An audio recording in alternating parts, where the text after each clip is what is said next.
My wife lived off my salary, maxed out credit cards, blamed me for everything. So I quietly planned my exit and left her begging for help. I met Melissa, my wife, a 32-year-old woman, during my third year of community college. I was studying construction management and working part-time at a lumberyard to pay for tuition.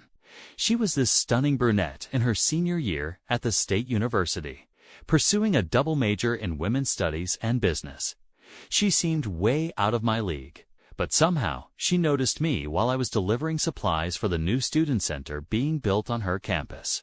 Looking back, I should have seen the red flags from the beginning. On our first date, I took her to a family-owned Italian restaurant. It was nothing fancy, but the food was incredible. She made a comment about how quaint it was, then spent half the night talking about this exclusive rooftop restaurant downtown where important people network. But she laughed at my jokes, touched my arm while talking, and damn, she was the most beautiful woman who'd ever given me the time of day. We dated for 2 years before getting married. During that time, she was all about her career ambitions, talking about breaking glass ceilings and becoming a high-powered executive. I supported her 100%, working overtime to help pay for her grad school applications and listening to her practice interviews. I was so proud to be with someone so ambitious and driven. After we got married at 25, things changed not overnight, but gradually, like water eroding rock. Her career ambitions mysteriously transformed into expensive tastes and zero effort. The first job she got after graduation was as an office manager at a small marketing firm. She quit after 3 months because her boss didn't respect her potential and expected her to do menial tasks beneath her education level. That boss asked her to make coffee for a client meeting. Meanwhile, I was busting my ass, working my way up from basic construction to crew leader to assistant project manager. Melissa bounced between part-time receptionist gigs that never lasted more than a few months. It was always the same story. The boss was sexist, the environment was toxic, and the company didn't value work-life balance. Meanwhile, I was putting in 60-plus-hour weeks, coming home with aching muscles and dirt under my fingernails. Despite my promotion to management, we bought our first place together. Well, technically, I bought it. It was my down payment, my mortgage. About 4 years ago, was nothing fancy, just a decent 3-bedroom in a nice neighborhood with good schools nearby. I was thinking ahead, maybe kids someday, you know? Melissa immediately started talking about renovations, how we needed to upgrade the kitchen because the countertop was so 2010. And how the master bath needed a complete overhaul because she deserved a soaking tub. I didn't mind at first. I figured she wanted to make our house a home. But then I realized she had no intention of doing any of the work herself. No, these were jobs for professionals, meaning expensive contractors, not something her husband, who literally manages construction projects for a living, could handle on weekends by year 5 of our marriage. I had worked my way up to managing major development projects, overseeing millions in budgets and dozens of workers. My salary had more than doubled since we got married. But instead of seeing our improved finances as an opportunity to save for the future, Melissa saw it as her personal shopping fund. A typical day went like this. I dragged myself out of bed at 5 a.m., hit the gym for a quick workout, the only thing keeping my stress level somewhat manageable, then was on site by 7 a.m. I'd spend the day solving problems, mediating disputes between subcontractors, dealing with permit issues, and making sure deadlines were met. By the time I got home around 7 p.m., my back would be killing me from walking the site, my head pounding from staring at blueprints, and my hands still calloused despite the promotion to management. All I wanted, literally the only damn thing I wanted, was to walk through that door to a decent meal and a wife who acted like she was happy to see me. Instead, I'd find Melissa lounging on our leather couch that I paid for, scrolling through Instagram or watching some reality show about rich housewives, surrounded by shopping bags from stores where t-shirts cost more than what some of my crew made in a day. The house was always a disaster. Dishes piled up, laundry everywhere, and takeout containers stacked in the trash. If I asked about dinner, I'd get, "Oh, I ordered DoorDash." Should be here in like 30 minutes. You can Venmo me for your half. Venmo me for your half. Let that sink in. While she sat comfortably in the house I paid for, wearing clothes I bought and eating food I provided. I was jobless and broke yet. She still expected me to Venmo her for my share of the takeout she ordered. Just because she refused to cook. Initially, I transferred her the money without comment. I was too tired to argue. But each time it happened, the knot in my stomach grew tighter. We used to have sex regularly when we first got married. Nothing crazy, but it was normal. Healthy intimacy that had dwindled to maybe once a month. It was always on her terms. Always. When she wanted something, I started to notice the pattern. She'd get extra affectionate right before telling me about some expensive thing she needed to buy. On the rare occasions she did cook, she acted like she deserved a medal. I spent hours making this pasta. Jake. It was box pasta with jarred sauce and frozen meatballs. It took 20 minutes tops. Meanwhile, my mom, who worked part-time as a school secretary, still managed to have hot meals on the table every night of my childhood. I'm not saying I expected some 1950s housewife situation. I don't mind cooking or cleaning. I grew up with 2 brothers and know how to take care of myself. But I was working 12-hour days, commuting another hour each way, while she was what? Watching Netflix, shopping, and getting lunch with her friends who were all either living off their husbands or trust funds. The breaking point was coming. I just didn't know it yet. It all came to a head one Friday in July. I had just closed a massive deal that would mean a significant bonus, potentially mid-5 figures. The project was a new, mixed-use development downtown, and I had managed to bring it in under budget despite the supply chain issues that had been kicking everyone's ass since COVID. My boss pulled me aside that afternoon, shook my hand, and told me I was being considered for senior project manager, a position that would bump my salary into solid 6 figures. I was ecstatic driving home. For a guy who started as a basic laborer with just an associate's degree, this was the big leagues. I stopped and picked up a dessert, thinking maybe Melissa and I could celebrate, maybe reconnect a little. I thought this good news would spark something in her, remind her of the team we used to be. I walked in the door at 6:30 p.m. early for me. I called out, "Babe, I'm home." Got some amazing news. I found her in the living room, scrolling through her phone, as usual. She glanced up briefly and said, "Hey, there's no food. I wasn't expecting you back so early." I held up the dessert. I thought we could celebrate. The downtown project came in under budget, and Phillips is considering me for senior PM. She set her phone down. Progress, I guess. Oh, that's nice. What does that mean exactly? I explained about the bonus, the promotion, possibility, and the salary bump. As I talked, I could see her mentally calculating how much more she could spend. Not once did she say she was proud of me or acknowledge the work that had gone into this achievement. Instead, she said, "It's perfect timing because there's this feminist podcast panel discussion happening in Chicago this weekend. All the big names will be there. It's like $500 for tickets. Plus, we'd need a hotel. But with your bonus coming, ... She trailed off. This weekend, I was hoping we could celebrate together, maybe go to dinner at Giovanni. That was the Italian place where we had our first date still, my favorite restaurant in town. She made a face. Giovanni. That place is so basic. Besides, this panel is important for my networking. They're discussing the modern female experience in corporate America. I couldn't help myself. What would you know about corporate America? You haven't held a job for more than 3 months, in years. Her expression changed instantly. Her eyes narrowed. Excuse me, that's incredibly insensitive. You know how toxic the workplace is for educated women? The microaggressions alone, ... I interrupted, setting the dessert down on the coffee table. We need to talk about how things are going.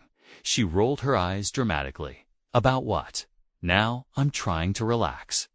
About this, I gestured around at the mess that was our marriage. I feel like I'm carrying everything while you're just along for the ride. The look she gave me could have frozen hell. Excuse me? You seriously bringing up this patriarchal nonsense? I didn't marry you to be your maid or your personal chef. If you want someone to clean up after you, hire someone with your big, manly paycheck. I nearly choked. This isn't about gender roles, Melissa. This is about partnership. I work my ass off all day, and you contribute nothing. Not money, not effort, not even basic appreciation. It's contribute nothing. She sat up straight, eyes blazing. I contribute plenty. I manage our social life. I keep us connected to people that can boost your career. Do you know how exhausting it is? What does it mean to be a woman in today's society? The emotional labor involved is immense. Emotional labor. I cut her off. I have coworkers with families to support, working dangerous jobs and breaking their bodies down, yet they still come home and help their wives. This isn't about gender. It's about you being lazy and entitled. Lazy, lazy. Her voice shot up an octave. You have no idea what I do all day? Just because I'm not out playing in the dirt with your construction buddies doesn't mean I'm not working. I'm maintaining our image, our social standing. I laughed, but there was no humor in it. The only image you're maintaining is on Instagram, where you pretend to be some boss babe while spending money you didn't earn. She stood up, her face flushed with anger. You're just threatened by a strong woman who knows her worth. My father would never speak to my mother this way. I shot back, your father is a corporate lawyer who makes 7 figures. And your mother actually raised you and your sisters while running a charity foundation. They're not exactly comparable to our situation. That was a low blow, bringing up her wealthy family. They had never fully approved of me, the blue-collar guy who wasn't quite good enough for their princess. They paid for our wedding, but made it clear they thought Melissa was settling. Sometimes I wondered if she thought so, too. I can't believe you're attacking me like this on a Friday night when all I wanted was to relax. This is borderline abusive. She grabbed her phone and stormed out of the room, slamming our bedroom door behind her. I stood there in the messy living room, the unopened dessert mocking me from the coffee table. I grabbed a soda from the fridge and sat on the back deck, staring at the yard I had landscaped myself on weekends while Melissa was at self-care appointments. As I sat there in the growing darkness, something shifted inside me. This wasn't just a rough patch or a bad day. This was my life. I was working myself to exhaustion to fund a lifestyle for someone who didn't appreciate it, didn't contribute to it, and apparently resented me for even asking. For the first time, I allowed myself to really consider whether this was what I wanted for the next 40 years. The answer was so clear, it actually took my breath away. No damn way. That night, I slept on the couch. In the morning, I woke up to find Melissa had already left her passive-aggressive way of punishing me. There was a credit card notification. On my phone, $600 at Nordstrom. Timestamped 8:15 a.m. The message was clear. Cross me, and I'll make you pay. Little did she know, I was done paying all weekend. Melissa gave me the silent treatment, only breaking it to make passive-aggressive comments when she bothered to be home at all.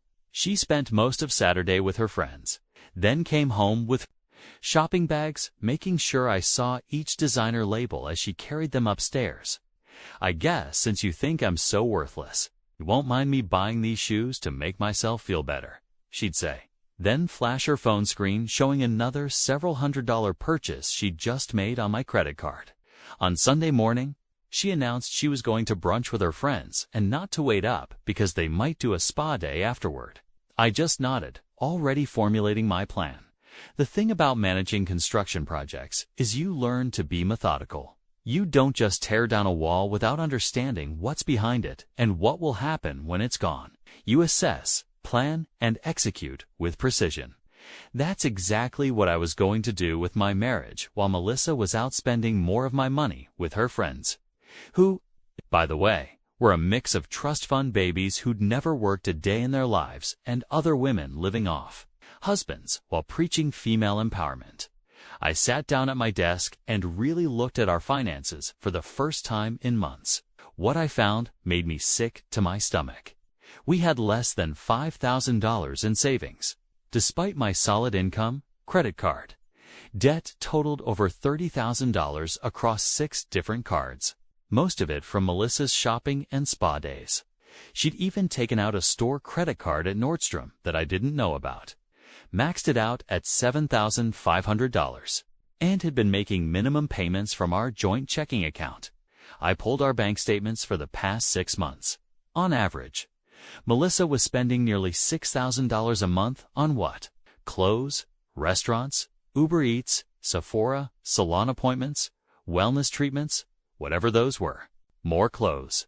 Meanwhile, I hadn't bought new work boots in a year, despite needing them. I was still using the same worn-out gym bag I'd had since college. I kept putting off the fishing trip with my dada. Trip I'd dreamed about for years because we simply didn't have the extra money. Meanwhile, that night, when she stumbled home tipsy from yet another expensive brunch at 7 p.m., I finally decided it was time to make my move. While she was in the bath, taking her sweet time with the expensive bath bombs I'd bought her for Christmas, I sat down with my laptop and made some financial changes. First, I moved most of our joint money into an account only I could access, leaving just enough to cover the mortgage and utilities for the next month. Then, I canceled all but one of her credit cards and set a $200 weekly limit on the remaining one. Lastly, I set up alerts for any purchase over $50. I also checked our cell phone account and discovered she'd been regularly texting a number I didn't recognize, often late at night. I didn't read the messages. I didn't want to at that point. But I made a mental note of the number. When she got out of her hour-long bath and checked her phone, the explosion was nuclear. "What the hell did you do?" she screamed, storming into the living room, wearing just a towel and holding up her phone, showing decline notifications. I didn't even stand up from the couch where I was watching a baseball game. I just looked her dead in the eyes. "I adjusted your spending limits to match your contribution to this household." Her face went through about 5 different expressions before settling on rage. "You can't do that. That's financial abuse. I'll call my sister's friend, who's a women's rights attorney." "And go ahead," I said, surprising myself with how calm I felt. "Explain to a judge how your husband paying all the bills while you spend thousands on handbags is abuse. While you're at it, explain why you haven't held a job for more than 3 months in years. You're being a controlling bastard," she hissed. "A real man wouldn't treat his wife this way." I stood up then, towering over her by nearly a foot. "No, a real man wouldn't let his wife walk all over him anymore. You want to live like a princess? Start contributing like a partner." For the first time since I'd known her, Melissa was speechless. Her mouth opened and closed a few times, but nothing came out. Finally, she turned and stomped back to the bathroom, slamming the door so hard that a picture fell off the wall. That night, she slept in the guest room. I slept better than I had in years. The next morning, before heading to work, I left a note on the kitchen counter. "I've set up a budget that actually reflects our income and expenses. Your card has a $200 weekly limit for personal spending. If you want more, get a job. If you decide to contribute to our household, either financially or by taking care of the home, we can discuss adjusting the budget. This isn't negotiable." When I got home that evening, the note was ripped to shreds on the counter, and Melissa was out. She didn't come home until after I'd gone to bed, and so began the Cold War of our marriage. The next few weeks were eye-opening, to say the least. Without unlimited access to my money, Melissa's true colors started to show. She'd always preached about female independence and empowerment in her social media posts. I checked. She was still posting inspirational quotes about knowing your worth and not settling. But behind closed doors, she was having a complete meltdown over not being able to buy whatever she wanted. "What am I supposed to tell them?" she complained one morning during our first actual conversation in days. "Westfield's is this overpriced place downtown where they charge $30 for avocado toast. Tell them whatever you want," I replied, packing my lunch for work, something I had started doing to save money. "Or you could get a job and pay for your own brunch." "A job," she said, as if I'd suggested she'd try eating rocks. "You know how I feel about the exploitative nature of capitalism." I almost laughed in her face. This from the woman who had 13 different luxury handbags in our closet. Seems like you're fine with exploitation when it buys you nice things. Just not when you have to be the one working for them. She tried everything over those weeks. Crying, screaming, guilt-tripping, even attempting to seduce me one night after weeks of no physical contact. When none of it worked, she started telling people I was abusive for expecting her to live on a budget. Her feminist friends were suddenly blowing up my phone, leaving messages about toxic masculinity and how restricting her financially is controlling behavior. One even said I was intimidated by a strong woman. I almost laughed at that one. There was nothing strong about throwing a tantrum because your husband expects you to act like an adult. A few days later, I came home to find Melissa and 3 of her friends gathered in our living room, clearly there for me. It felt like some kind of intervention. Among them was Amber, twice divorced and always quick to post online about how men were trash. Then there was Rachel, who lived off her parents' money while running a barely functional wellness coaching business. And finally, there was Kayla, a successful real estate agent who had been cheating on her husband for years. A fact Melissa had told me after one too many wines, then sworn me to secrecy. Jake, Amber began as soon as I walked in. We're concerned about Melissa. She's told us how you've been financially controlling her. I set my lunchbox down on the counter, not even taking off my work boots. That's an interesting perspective, I replied. She has a right to financial independence. Rachel chimed in. What you're doing is a classic abuse tactic. I looked at each of them and then at Melissa, who was sitting there with a smug expression that clearly said she thought she had me cornered. You know what? You're right. Melissa absolutely deserves financial independence. In fact, I encourage it. She should get a job, earn her own money, and spend it however she wants. That's what independence means. Kayla, at least, had the decency to look uncomfortable. It's not that simple, Jake. Marriage is a partnership. Your money is joint money. Funny how it's only joint money when she's spending it, I replied. But when I'm working 60-hour weeks to earn it, it's just expected. Tell me, if I decided to quit my job tomorrow and just relax at home while Melissa supported us, would you all be here defending my right to joint money then? That shut them up, at least briefly. Melissa jumped in, her voice trembling with what I now recognized as fake emotion. You're twisting things, Jake. I contribute in other ways. The emotional labor alone. What exactly is this emotional labor you keep talking about? I interrupted. Because from where I'm standing, I work all day, come home, cook my own meals, do my own laundry, and get zero emotional support from you. So please explain to me and your friends exactly what labor you're contributing. The silence was deafening. Finally, Amber stood up, grabbing her designer purse, probably paid for by alimony from husband number 2. We're not going to stay here and watch you verbally abuse our friend. Come on, Melissa. You can stay with me tonight. I shrugged. Fine by me. Might want to pack a bag, though. Amber's 1-bedroom condo might get cramped after a while. They all left in a huff, with Melissa pausing only to grab some clothes and her essential toiletries. I locked the door behind them and, for the first time in months, enjoyed the peace and quiet of my own home.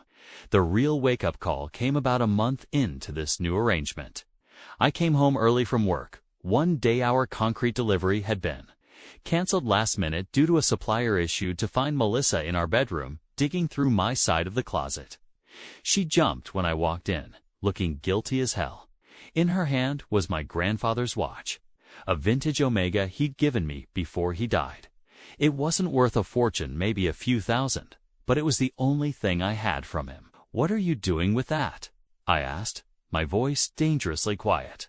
She straightened up quickly, shifting from guilt to defiance. I was just looking at it. You were trying to take it. She rolled her eyes, but her face flushed. Fine. I was going to sell it on eBay. I needed money for my hair appointment, and you're being unreasonable with this budget. I have standards to maintain. I stared at her, genuinely stunned. This woman, whom I had loved and supported for years, was ready to sell a family heirloom so she could get highlights. Give me the watch, I said slowly, holding out my hand. She hesitated, then handed it over with a huff. "You're being ridiculous. It's just a watch, and you're being a thief." "It's not just a watch. It's the only thing I have from my grandfather." "But you don't care about that, do you?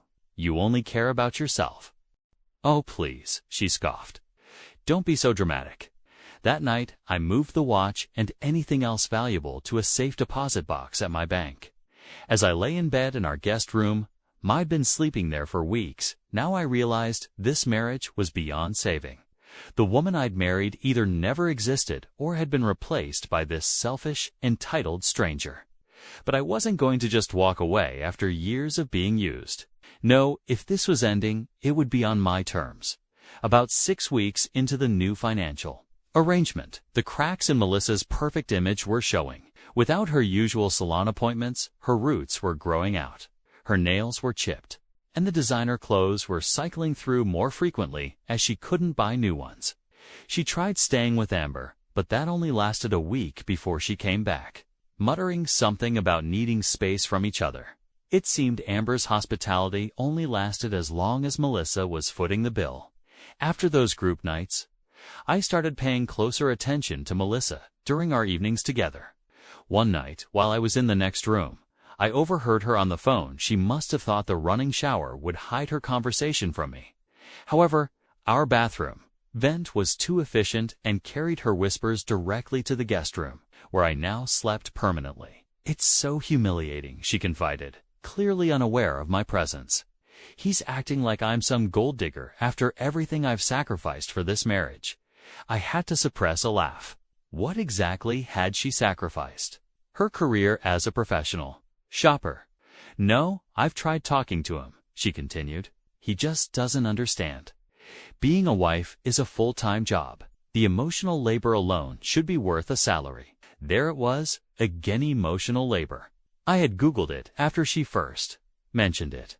Apparently, it referred to the invisible work of managing households, remembering birthdays, planning social events, and so on.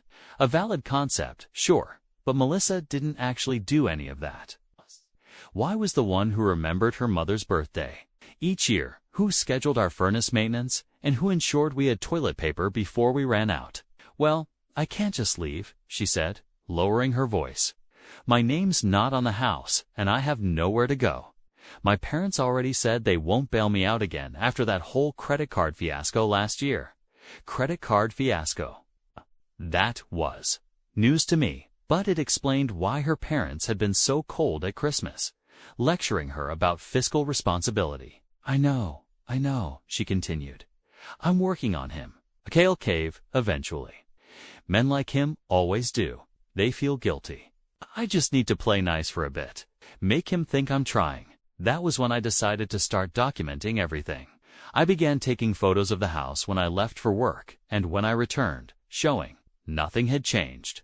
I kept receipts for all groceries, bills, and household expenses that I paid for alone.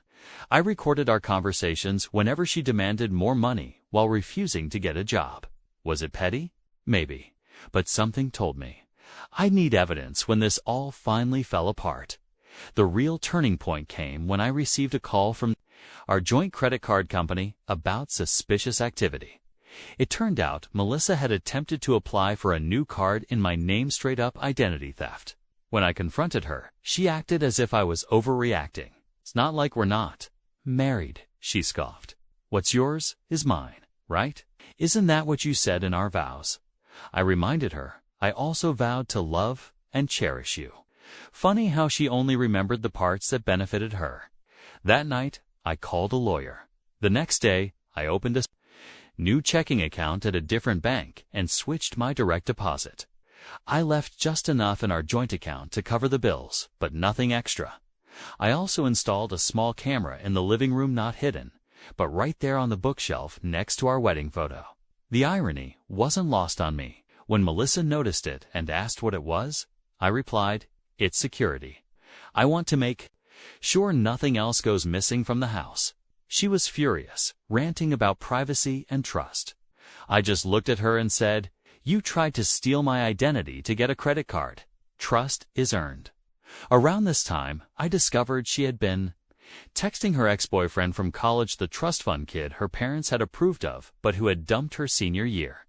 The messages were filled with complaints about how miserable she was, how I didn't understand her, and how she might have made a mistake. I didn't confront her about it.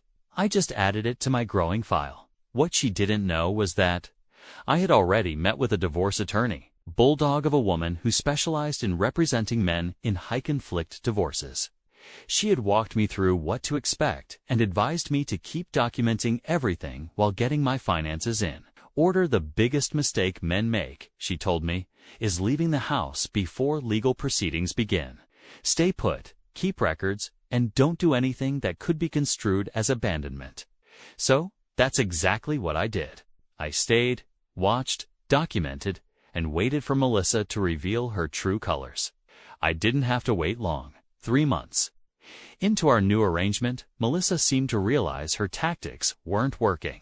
The crying, the accusations, the manipulation, none of it was getting her back to her old lifestyle. So, she tried a new approach, being nice. Suddenly, she was making attempts at cooking dinner, though it was always burnt or barely edible. She started doing little chores around the house, poorly, but still trying. She even initiated sex for the first time in months, something I politely declined. I wasn't about to fall for it, and honestly, the idea of being intimate with someone who had so clearly shown their true character made my skin crawl. Her true self would show whenever she thought I wasn't paying attention. If something didn't go her way, like the time she cleaned the kitchen and I pointed out the moldy food still left in the fridge, she snapped. At least I damn tried. God, nothing is ever good enough for you. Meanwhile, I was getting my act together. I was working out regularly at 5 a.m. before work, dropped 15 pounds of stress weight, and was starting to feel like myself again. I reconnected with friends she'd isolated me from because they were beneath us. My buddies from the construction crew, who she deemed to blue-collar. Caller, my high school friend who'd become a cop. My cousin who lived in a trailer, but was the most genuine person I knew. I was also quietly moving forward with divorce preparations. My lawyer had everything she needed. Documentation of Melissa's financial irresponsibility. Evidence she'd contributed virtually nothing to our household, proof of her attempted identity theft, and texts with her ex. In our state, while normally assets would be split 50-50ths, my lawyer was confident we could argue for an uneven split given the circumstances. The house itself was only in my name. I'd bought it just before our marriage, and while we lived in it together, Melissa had never contributed to the mortgage. My retirement accounts had similar protection. The debt, however, would be more complicated since most of it had been accumulated during the marriage, even if it was for her spending. One evening, in what would turn out to be our final week together, Melissa approached me with what seemed like genuine remorse. Tears in her eyes and her voice shaking, she said, "Jake, I know I've been terrible. You were right about everything. I've been selfish and entitled. I took advantage of your hard work and generosity. Please, can we try again? Key, I miss us. I'll get a job. I'll be better." For a brief moment, I almost believed her. The way her voice caught, the way her eyes welled up, Pitt was convincing. Then I noticed her phone lighting up with a notification on the coffee table. She'd left it face up, and I could clearly see a message preview from a dating app. She'd already been looking for her next meal ticket. "I miss us, too," I said, deciding to play along. "Maybe we can work this out." The relief on her face was almost comical. She thought she'd won. "Really? Oh, Jake, I'm so glad. I promise things will be different." She leaned in to hug me, and I returned it half-heartedly. "We should talk about how we move forward," I said. "Maybe make some concrete plans." She nodded eagerly. "Absolutely, whatever you want." "For starters," I said, "I think you should look for a job, something stable, with benefits if possible. Nothing's beneath you at this point. Even retail or food service could be a start." I watched her face closely. There it was, the briefest flash of disgust before she composed herself. "Of course, I've actually been looking at administrative positions. My business degree should help with that." "Great," I said. And we should probably come up with a chore chart for the house. Split responsibilities fairly. Another flicker of irritation. That makes sense, though. You know? I'm not great at cleaning. I just never learn properly. I can teach you, I said, smiling blandly. It's not that complicated. We went on like this for a while, me suggesting reasonable partnership behaviors, her reluctantly agreeing, while clearly hating every second. Finally, I said I was tired and headed to the guest room. You could sleep in our room tonight, she suggested, a look I once would have found seductive on her face. I think we should take things slow, I replied. Rebuild trust before jumping back into anything physical. She nodded, trying to hide her disappointment. Of course, whatever you need. As I closed the guest room door behind me, I allowed myself a small smile. She really thought she was winning. She had no idea what was coming. 2 days after Melissa's heartfelt apology, I took a day off work. I told her I had meetings all day and would be home late. Don't wait up. She believed me. Why wouldn't she? I'd never lied to her before. She had plans to go shopping with the small allowance she'd earned by actually cleaning the house properly for once. Just some basics, she'd said, trying to sound responsible. Nothing extravagant. I nodded and added a little extra to her weekly limit as a reward for her efforts. In reality, I wanted her gone while I executed the final phase of my plan. With her out of the house, I made my move. The movers arrived at 9 a.m. sharp, a crew of 4 guys from my current job site, who were happy to make some extra cash on their day off. I'd already packed up most of my personal belongings over the past week, little by little, storing boxes in my truck and taking them to my new place during lunch breaks. Just take the things I've marked with blue tape, I instructed, making it clear they should leave everything else behind. I had been methodical about it, marking only the furniture that was undeniably mine. The big TV in the living room was hers, along with the sectional couch she insisted we needed. But my dad's old leather recliner, my workbench from the garage, and my weights and bike were all coming with me. I had already secured a new apartment, closer to my job site, paying for 3 months in advance with some of the money I had been quietly saving. It wasn't fancy, just a 1-bedroom with a small balcony overlooking a park, but it was mine, and she had no idea it existed. While the movers worked, I went through each room one last time, making sure I hadn't missed anything important. In her bedroom, I opened the closet and looked at the clothes she had picked out for me over the years. Designer shirts I never felt comfortable in, expensive shoes that hurt my feet. I left them all behind. By noon, the movers had finished loading everything into their truck. I did one final walkthrough of the house, feeling a strange mix of sadness and liberation. 7 years of my life had been spent in this place. Not all the memories were bad. There had been good times, especially in the beginning. But it was time to go. In the kitchen, I left 3 things on the counter. Divorce papers already signed by me, a USB drive containing all my evidence of her behavior, and a letter explaining exactly why our marriage had failed. The letter was not angry or vindictive. It was matter-of-fact, detailing how her actions and choices had systematically destroyed what we built together. I ended it by wishing her well and hoping she would find what she was looking for. Before I walked out, I took one last look at our wedding photos still sitting on the bookshelf. We looked so happy, so full of hope. What had happened to those people? Shaking my head, I placed my house key and wedding ring next to the divorce papers and walked out, closing the door behind me. Then I turned off my phone, got in my truck, and drove straight to my buddy Mike's cabin, 3 hours upstate. Mike had offered it as a refuge when I told him what was going down. "You'll need somewhere to decompress, man," he said. "Somewhere she can't find you right away." He was right. I spent the weekend fishing on the lake, drinking beers around the fire pit, and sleeping better than I had in years. No social media, no texts, no calls, just peace and the knowledge that I had finally taken control of my life back. When I finally turned my phone back on Sunday night, I had 87 missed calls, 134 text messages, and 23 voicemails, all from Melissa and her friends. I listened to just one voicemail where she was sobbing uncontrollably. "Jake, please, you can't do this to me. I have nothing. The landlord says I have 30 days to move out because your name is on the lease and you've terminated it. I can't afford this place. Please call me back. The house we lived in, she always told her friends. I had bought it. In reality, I had been renting it, saving for a down payment on a real home someday. A home I now realized I would never have shared with her. The owner was a cool, older guy who had been understanding when I explained the situation. He agreed to end my lease early, but gave Melissa 30 days to find a new place. I scrolled through some of the texts, each one more desperate than the last. Jake, please answer me. Where are you? You can't just abandon me like this. Please tell me where my things are.